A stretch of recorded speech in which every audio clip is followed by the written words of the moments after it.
What is going on, everyone? Welcome to another edition of 100 Yards Football Sports Talk Radio.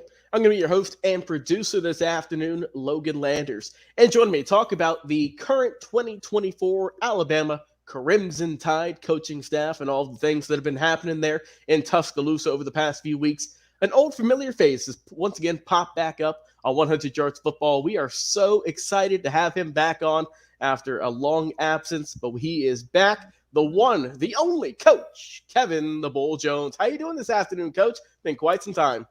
Logan, Happy New Year, first of all. Yes, sir. We Happy made New it. Year as well. Hey man, it's a joy to come back and step into the 100 yards of football neighborhood and talk about something that's near and dear to me, and that's that Roll Tide. So it's great to hear from you, brother. Yes, sir. As always, pleasure to have you back and talking some football, which I know you love to do. But guys, before we get right into it, talking about Alabama and what all they've been up to in the past few weeks, if you enjoy the video, give us a like, a follow, a share, and also subscribe so you don't miss a single episode. We go live each and every single week on both Facebook and on YouTube. And if you enjoy podcast, well, you are in luck. You can check us out on the audio side as well on Spotify or Apple Podcast, really anywhere you enjoy listening to podcasts. That's thanks to the fine folks over at the Believe Podcast Network for hooking us up. And you can check us out there once again each and every single week. So, Coach Bull Jones, give us your thoughts on what all has happened, what all has transpired out there in Alabama with Coach Nick Saban retiring, stepping down, and Alabama not that long after already finding his replacement, and how they're shaping up for this 2024 season. The floor is yours, sir. Well, I tell you what, Logan, it is a end of a beautiful journey of watching what Coach Saban was able to put together in the 17 years he was there. It was great. Of course, me having a chance to be at the camp, work the camps, and be coaching and being able to be behind the scenes and see how when you talk about that process. A great man did great things in Alabama to continue the legacy of Roll Tide football. So, of course, with everything in life, good things have to come to an end. And I'm just going to erase the naysayers. Everybody has their reasoning for why things happen. Well, listen, I just want to say this. I want to highlight a man that's 70 plus years old, out there running around grabbing 17, 18, 19-year-olds and plus the portal, so it's 20-plus-year-old kids in that fast young man's game, able to go into these homes, inner city homes, suburbs, rural areas, able to still wake up early in the morning and go chase these kids and try to get them to come to Alabama in the midst of portal and NIL. It is amazing. It is truly a young coach's game now. And Coach Saban was the last of the dinosaurs, Logan. 60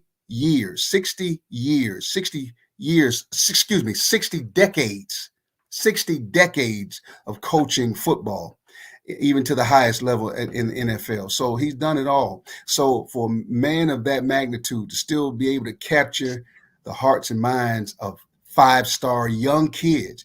Just keep in mind, he's the age of people's grandfathers and great-grandfathers, some of these players he's coaching.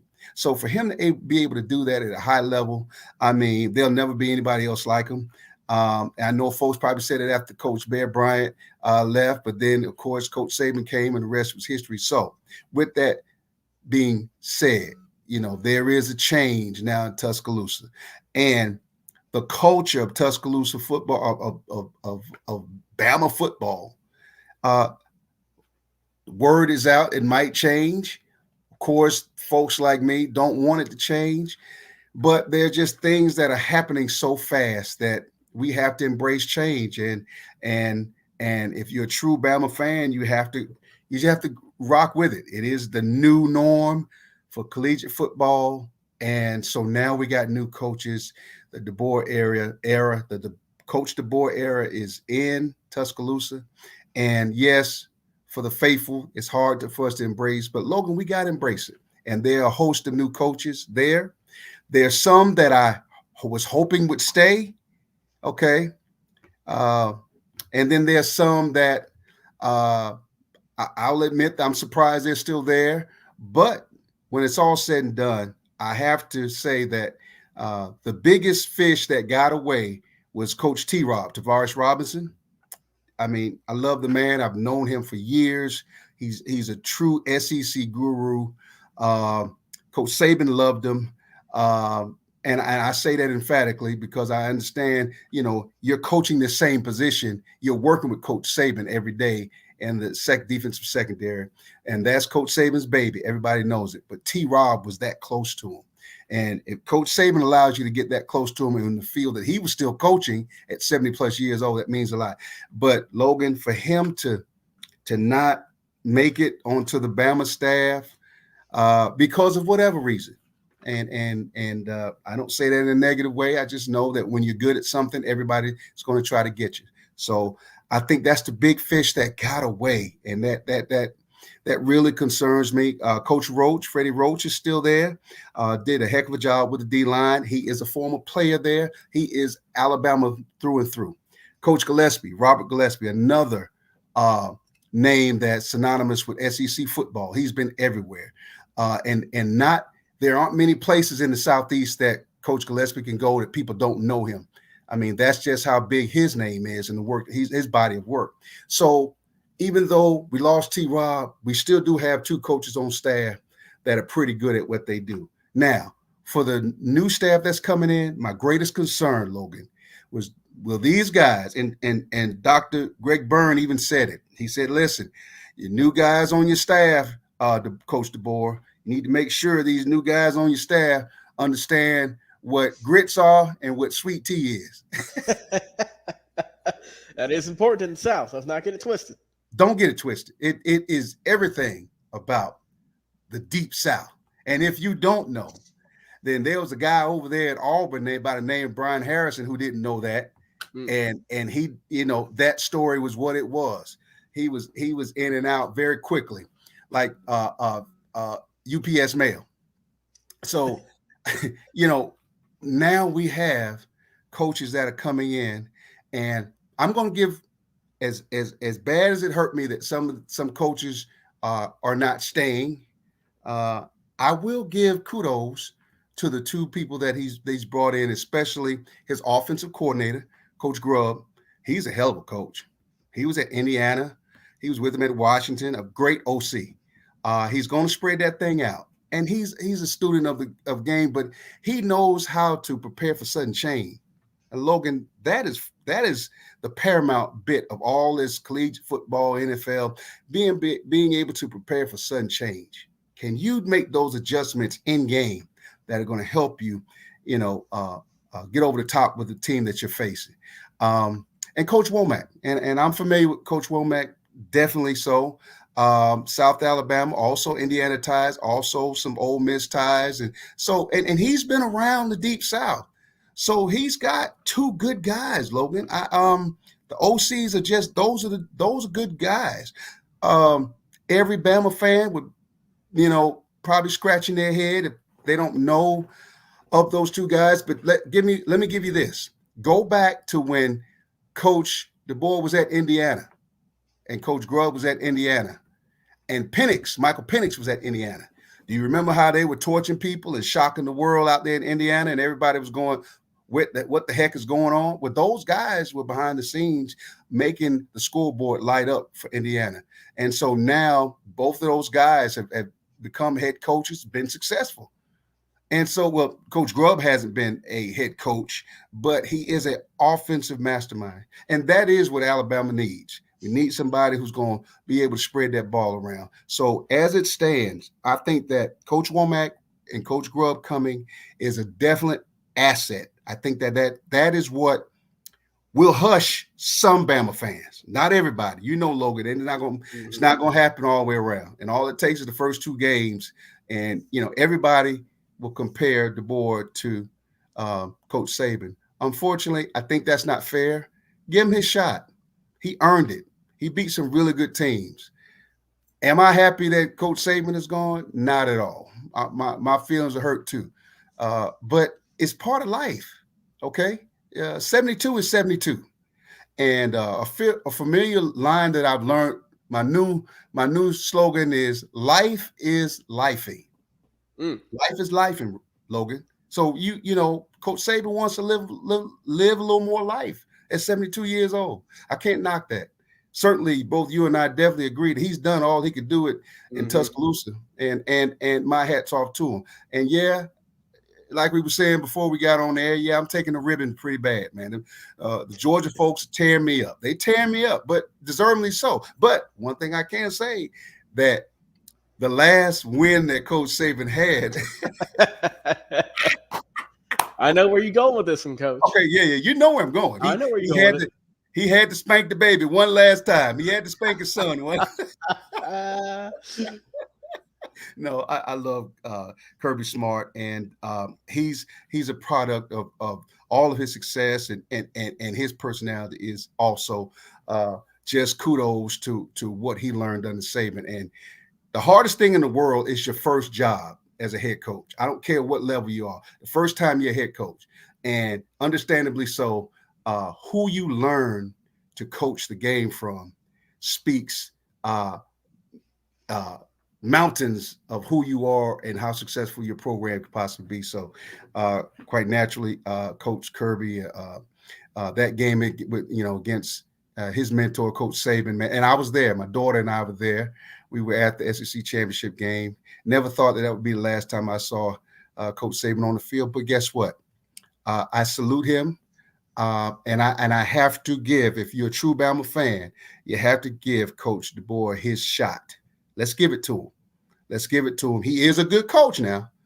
But at the end of the day, I think that there's some parts of those close to Tuscaloosa and that campus and that facility knew that this day was coming sooner rather than later. Coach Jones, well said. My thoughts on what all has transpired at Alabama here in the past few weeks. Obviously, we did a video whenever it was announced that Coach Saban was retiring, and we talked a little bit about that and what the shock that went through all of our minds whenever it was announced that he was stepping down, he was retiring, and like you said, Coach, he's going to go live his life and enjoy it, and much deserved so. He's done all he can do. You can't do much more besides get a couple more wins at Alabama. He's made the most of his time there. He has turned that program back into a powerhouse because people forget once he came on to Alabama, it wasn't in the strongest position in recent years, and he turned it back into the cream of the crop in the SEC. For many, many years, much to the dismay of Georgia fans as well as the rest of the SEC schools. But now it's time for a new leaf. It's time for a new coach in Kalen DeBoer. Obviously, we know what he's done at Washington and his track record prior to that, with how well he did with Michael Penix Jr. this past year and got him almost to a Heisman Trophy and had them be the top 4 team in the nation when no one thought they would. Had them go undefeated for the most part. And hats off to him and his tremendous coaching staff. And as you mentioned, I think it's yes, everyone is obviously going to compare him to Nick Saban. If Alabama loses a big game, obviously you're going to hear everyone saying, oh, well, if we had Coach Saban under helm, that wouldn't have happened, or they wouldn't have thrown that pick, or they wouldn't have called that timeout, or whatever it is. And as, like you said, that's just not a fair rap to him, to Coach DeBoer. This is his program now. I know it's hard to let go with Nick Saban. It's going to be hard. It is tough. With as much as he did, as good as he did for that program, it's hard to let go of that, the reins. I'm not saying that success will also leave the program, but it's a new guy here. He's going to have a lot of new players. We've already seen some guys into the transfer portal that were at Alabama already, who are going to other pastures and other schools. It remains to be seen how Coach DeBoer is going to run this program, what he's going to implement that's new. What's he going to keep from the old guard in terms of just plays, in terms of coaching staff, locker room mentality? There's a lot of stuff that goes on whenever you change coaches, not just head coaches, as you mentioned, all the assistants he's bringing on, the coordinators. That's a big change at Alabama. And I'm very curious to see how this team is going to do. As we know, the SEC is expanding. They're bringing in Oklahoma. They're bringing in Texas, 2 big teams looking to make an impact immediately. So you already have 2 brand new teams looking to take you down, as well as old rivals, of course, with Ole Miss and Georgia, just to name a few, Florida as well, and Arkansas and Missouri and whatnot. And it's going to be interesting to see how Alabama can. I don't know if the word bounce back is the right term, Right. but how they can fight and how they can maintain success, because it is, you can't take a dip in the SEC. You can't take a year off, especially Alabama. You can't take a Right. year off after all the success this school has seen.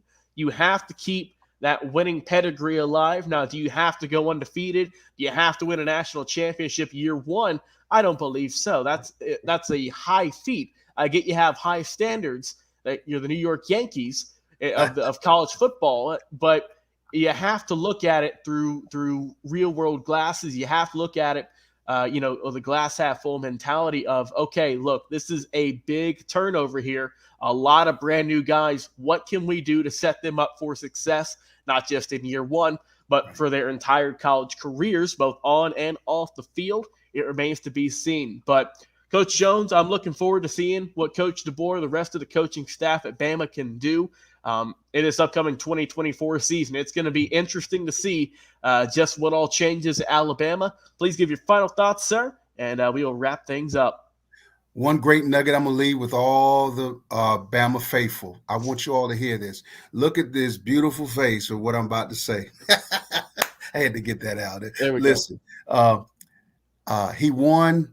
DeBoer won at University of Washington, made it to the national championship game. He did not have not one 5-star player on his roster. I'm going to leave that with you. So the man is pretty good at what he does. So with that nugget, I'm leaving.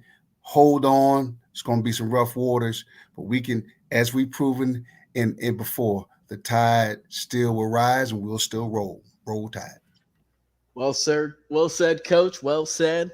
Guys, once again, if you enjoyed this video, give us a like, follow, share, and of course, subscribe so you don't miss a single episode. Give us your thoughts. How is Alabama going to do in 2024 as a team? What are your thoughts on the coaching staff, who all's been brought over? Do you like the new additions? Do you think that some of them maybe should have stayed? And just your overall thoughts on Alabama coming into the 2024 season. Well, as always, Coach Kevin the Bull Jones, it's been an absolute pleasure, my friend, talking football with you once again. I've been your host and producer, Logan Landers. Once again, go out there, enjoy some football this weekend, everyone, and we'll talk